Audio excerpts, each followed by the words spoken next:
My dad was arrested at 6 in the morning, and it was dinner time. His boss was living in our house, using my dad's mug for coffee and calling me kiddo.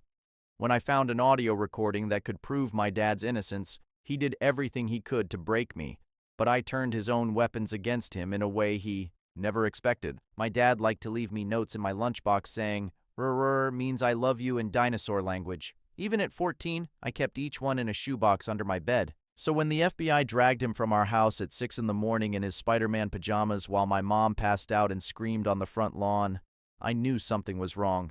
The way he wasn't allowed to hug me goodbye. The way he was ignored, told he was innocent.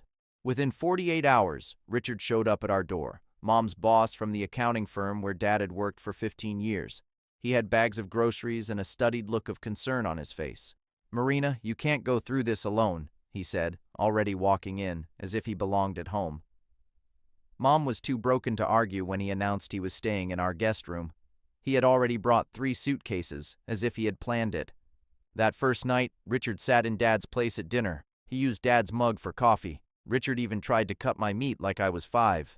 Kiddo was what Richard called me when he was in the mood, always with a hint of mockery.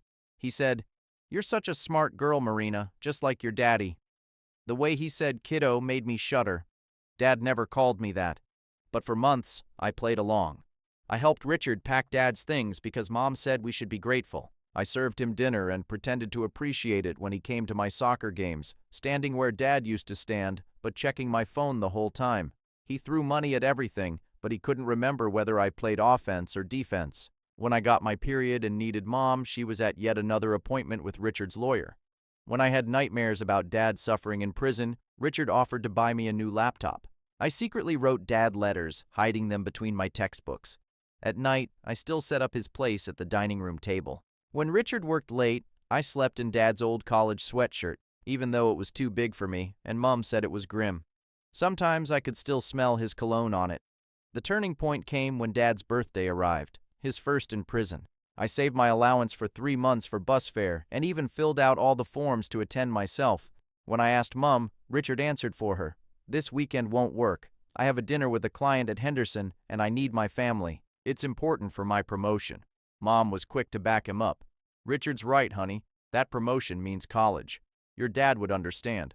When I told her Dad was innocent, Richard went ballistic. "Innocent people don't have offshore accounts in the Cayman Islands. Stop living in Fantasyland." That night, Mom took my bus money, saying it was for my own good. I heard her crying later, but she never gave me the money back, so I tried to hitch a ride. I made it 50 yards before the state police picked me up at a gas station at 2 in the morning. Richard convinced Mom that I needed therapy for my delusions about Dad's innocence. He installed tracking apps on my phone and monitored all my text messages. Within 3 weeks, everything had changed. Richard came home completely drunk from some office party. I found him in Dad's office, holding Dad's watch and mumbling.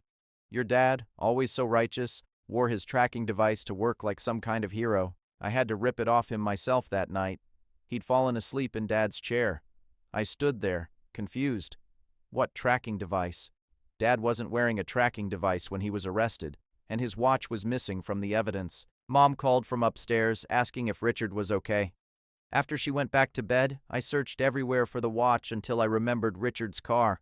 My hands were shaking as I took his keys and crept into the garage. In the glove compartment, wrapped in a plastic bag, was Dad's smartwatch, the one I'd helped him set up last Christmas. They had 2% battery left. I opened the voice memos app. The last recording was from the night before Dad's arrest. His voice filled the car. Richard had just left my office. He was threatening to plant evidence unless I destroyed the audit report. I'm recording it now. Then Richard's voice, clear as day. "You'll be in handcuffs by morning. I've already transferred the money to your accounts. Marina can't know what you did. I'll take care of her." There were sounds of a struggle. Dad screaming, "You won't do this, Richard!" Richard growling, "Give me the damn recording, you idiot!" Then nothing, just static. Then the recording ended. Suddenly, I heard the creak of the garage door opening behind me. Richard was standing there, car keys in hand, completely sober. "Looking for something, kiddo?" My heart pounded against my ribs as I tightened my grip on Dad's watch. Richard completely blocked the entrance to the garage, his shadow stretching across the concrete floor. The motion sensor turned on behind him, casting harsh shadows across his face. I jumped back, slamming into the car door. I found the emergency button on my phone with my thumb, hovering over it, my other hand clutching my watch like a life preserver. Richard stepped forward, calmly closing the door behind him, the soft click echoing through the suddenly too quiet space. He headed for Dad's old toolbox on the workbench, his movements leisurely. I clung to Mom's Honda, watching as his hand slid over the tools. His fingers paused on the handle of the hammer, and my mouth opened before I could stop myself. The words came out all at once, high-pitched and scared. I told him Mom would hear it on the recording, but my voice broke mid-voice, making me sound like exactly what I was, a scared child instead of the confident accuser who had cornered him. The neighbor's motion sensor suddenly shone a bright light through the garage window. We both froze. Mrs. Chen was taking out the trash, as she did every night at 11 o'clock. Through the thin walls of the garage, we could hear her humming that Chinese song she always hummed. She would have heard any scream. She would definitely have heard any scream. My eyes darted between the garage door opener on the wall and the watch in my hand. I had about 3 seconds to make a decision. Protect the evidence or run. Richard's breathing changed, matching the panicked rhythm I'd heard in Dad's recording. The same desperate tone. I chose the car. My body moved before my brain could react, yanking the door handle and diving inside. The locks clicked as soon as Richard's hand let go of the hammer. He walked calmly to the key hook by the door, like we were playing a twisted game of chess. My mother's voice came from the kitchen door, asking if everything was okay in here. Richard's answer was smooth as silk. He was just helping me look for my soccer cleats. The lie slid from his lips so easily. I sat frozen in the car, knowing that now I would have to lie too, to protect her, to buy myself time. But that made me complicit in his deception, didn't it? Richard walked to the car window. His hand shook as he reached for the door handle. Really shook under all the scrutiny. He was scared too. My phone vibrated. Jake was texting about tomorrow's study group, asking if I'd finished my history chapter. Normal life went on outside that garage while I was trapped in my mom's car with evidence that could ruin everything. I was fiddling with my dad's watch, trying to plug it into the car charger. 1% battery. The screen kept flickering. My fingers shook as I fumbled for the phone's charger cable, hoping the footage would transfer in time. But did I save the evidence or call 911? The watch's screen went black for a second, then came back on. My elbow hit the horn. The sharp tone pierced the night. In seconds, Mom appeared in the garage doorway, her robe hastily belted at her waist. She looked at Richard and me, her expression clouded. Richard's phone vibrated. He glanced at it, and something changed in his expression. Mom was saying something about a custody evaluation tomorrow, forms that Richard had to sign. Without his signature, she couldn't prove we had a stable home environment for family court. My chest tightened. A familiar, crushing weight began to accumulate. Just like after Grandpa died 2 years ago, Mom felt it immediately. Her face fell as she watched me try to breathe normally. Richard's phone screen lit up again. He typed something quickly, then held it up for me to see through the car window. A screenshot of Dad's credit card statement. Legitimate client dinners. But the amounts. Richard could twist those numbers any way he wanted. I tried to download the recording to my phone, but the parental settings Richard had set weeks ago blocked the file transfer. The alert would just go to his phone. He knew I was trying to save it. Another message from Richard appeared on my phone. A reminder that he controlled our family Spotify account, where all of Dad's carefully curated playlists were stored. Years of musical memories. The account would be deleted in 24 hours unless the payment was updated. The next morning came too quickly. I hadn't slept. My hands shook as I reached for my mom's coffee mug, trying to act normal. It slipped from my fingers and shattered on the kitchen floor. My mom looked at my shaking hands, at the dark circles under my eyes. I looked exactly like Richard wanted her to see, an exhausted kid falling apart. At school, my coach pulled me aside after practice. Richard was calling about my situation at home. As a duty of care guy, the coach was required to document any troubling behavior. I stood there in my muddy cleats, realizing that Richard had just used the entire school system against me. By lunchtime, the whispers had started. 3 teammates mentioned that their parents no longer wanted them to sleep over at our house. Such a shaky house. I took my tray and ate outside by the trash cans, away from the stairs. Richard's words from breakfast echoed in my head. Something about offshore accounts.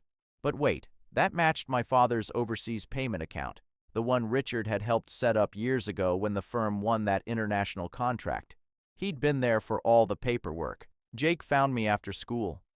His face was awkward as he admitted that his mother worked for Richard's firm. She needed a letter of recommendation for his college applications. The unspoken message was clear. Don't drag his family into this. The cloud backup notification popped up on my phone that night. If I could prove that Richard had planted the evidence, I would also have to reveal that Dad had received a $50,000 bonus from Mom. He had planned to surprise her with an anniversary trip to Italy. 30 years together. But hiding the money would make him guilty of something, wouldn't it? What? It was her legal obligation. I was killing her with the stress. Because of me. What if Dad really did take the money? The question hung in the air. I couldn't answer right away. For the first time, doubt crept in. I confessed to Mom that I had considered recording Richard without consent. I showed her my moral struggle, how I had ultimately decided not to. She looked at me with something like pity. The watch recording revealed something else. Dad knew I was being bullied at school, but he was too focused on gathering evidence against Richard to help me. His voice on the recording said he should have seen the signs. Should have been there. Richard's lawyer filed an emergency motion. Because of my deteriorating mental state, the hearing had to be rescheduled. My lawyer was conveniently located in Bermuda, out of reach. Looking at Richard during the hearing, I saw something unexpected. He genuinely wanted to be the father figure he thought I deserved. All those years of watching Dad work late, missing my games, missing dinners. Richard saw an opportunity to be better. His anger came from Dad's rejection of his guidance, the way Dad threatened Richard's self-created image as the family's savior. It was never about the money. It was about ego. I had to uncover Dad's investigative notes, the ones about Richard's Tinder profile, how he studied the wives of the firm's employees, how he researched Mom's interests, her favorite wines, her college memories, planning his approach like a marketing campaign. To match Richard's tactics, I had to be calculating too. I had to befriend his elderly mother in a nursing home, listen to her yap at bingo about Richard's financial woes, how he'd borrowed from her retirement savings. When I finally proved Richard had lied about something minor, the details of a client meeting, the victory felt hollow. I watched him break down at my father's grave later that day, both sobbing over the same tombstone. Both lost. Richard's counterclaim had been upheld. I was a danger to the home, he claimed. The judge seemed to agree. It would come down to my mother's testimony about the night of the arrest. Richard's mother had written to me after the hearing. He had wiped out her retirement savings too, but I was hurting innocent employees with my crusade. Their families needed these jobs I was jeopardizing. My father's former colleagues were divided. Half had always suspected Richard but kept quiet. The other half defended their jobs, supporting Richard's version of events. No one wanted to be the next target. The judge explained the burden of proof, clear and convincing evidence. One record wasn't enough. It could have been doctored. It could have been taken out of context. I needed confirmation. I called my father's client, Mr. Chen. He owed all of my father's investment advice over the years. He agreed to look at the books once, just once. He found a partial audit trail, but he wouldn't testify. His visa status was too shaky. The trail revealed why my father had kept quiet. Richard knew about my mother's breakdown after her father's death, had recordings of her therapy sessions, when she confided in him as a friend. My father had kept quiet to protect my mother from being branded an unfit parent. In my father's car, the Bluetooth history showed Richard's phone had been connected the night before his arrest. There was a recording of the call to my mother. Richard had planned his next move from his father's driver's seat. The evidence existed because Dad had spent his last free days installing security systems instead of being with his family. He knew what was coming. Chose collecting evidence instead of spending time with us. I understood now. Dad had chosen justice over safety, stayed to protect Mom despite knowing the risk. He knew the price and paid it anyway. In court, I had exposed Mom's past breakdown, established Richard's pattern of control, how he had collected dirt on everyone, how he had used their vulnerabilities against them. Richard's sworn statement that he had never set foot in Dad's car. The Bluetooth logs proved otherwise, perjury in a federal document. His face had fallen apart as he realized it was over. I calmly presented each piece of evidence. There was no satisfaction as my mother realized the depth of Richard's betrayal, only weariness. Richard's support network had visibly distanced itself in the courtroom. The FBI had reopened the case based on evidence of forgery and coercion. Both sides were preparing for a federal criminal trial that would extend beyond family court. We all looked exhausted. My hair had begun to fall out from the stress. Richard's had gone gray, seemingly overnight. My mother looked like she had aged 10 years and 10 months. The truth had emerged through forensic accounting. Richard's embezzlement went back a decade. Layer upon layer of financial fraud, ruined companies, stolen retirement funds. Richard's secretary had finally admitted that she knew, but her son needed special care, needed insurance. She couldn't afford to have a conscience, she said, crying on the stand. The judge ordered psychiatric evaluations for everyone, including Mom, including me. We were all considered damaged now, all in need of professional evaluation. Digital forensics confirmed every record, despite chain of custody problems. Metadata confirmed the timeline, even with Dad's quirk of setting dates ahead. The truth was the truth, even when it came from broken sources. Richard's pattern went back even further. His mentor had died in a car crash after discovering the theft 10 years earlier. The crash had happened the day after Richard's collision. No one had connected the dots until now. During his breakdown, Richard revealed his mindset. He truly believed he deserved the money more than his victims, deserved their families, deserved their lives. To him, this wasn't stealing. It was righting a cosmic injustice.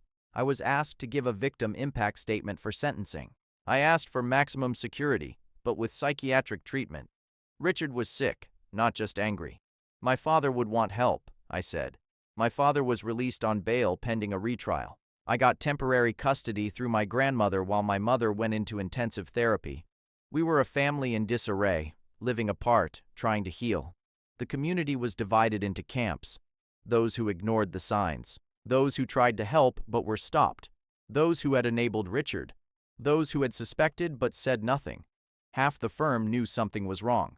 In therapy with my mother, we began to rebuild. Trust had been broken, but not irreparably. She was a victim too. We both were. Richard had set us against each other perfectly. Restraining orders were issued. Financial restitution was ordered. My father's reputation was restored. But none of it felt like a victory. Just the end of one nightmare and the beginning of a long recovery. 6 months later, I spoke to a victim advocacy group about recognizing coercive control, how predators isolate their victims, how they make you complicit in their own manipulation. My father was rebuilding his practice. My mother was in therapy. Richard was serving a 25-year-to-life sentence with psychiatric treatment. We healed separately, but with purpose. Justice was not revenge. It was preventing future victims, ensuring that other families did not lose what we had lost. We carried both trauma and hope, restoring the lives Richard had tried to steal.